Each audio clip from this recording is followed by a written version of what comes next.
So hello everyone, आम्ही खेळतोय गेसिंग द ॲनिमल. जो ॲनिमल आहे हा. आणि मी पण गेस केलं. ओके, सो फर्स्ट क्वेश्चन मी विचारते. वाईल्ड आहे की डोमेस्टिक आहे? वाईल्ड आहे. वाईल्ड आहे. आणि तुझा? ऑब्व्हियसली वाईल्ड आहे, कारण डोमेस्टिक बोललं तर खूप इझी होऊन जाणार.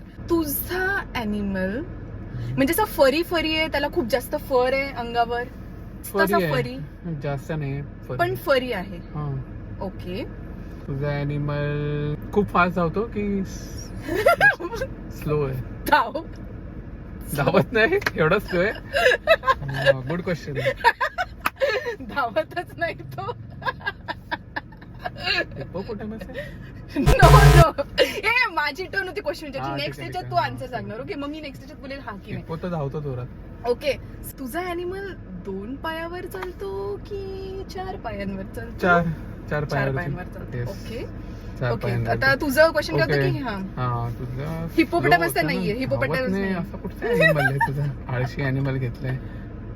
आळशी कुठचं आहे? अरे ते बांबू वरती जे असं ते पांडा आहे का तुझं? पांडा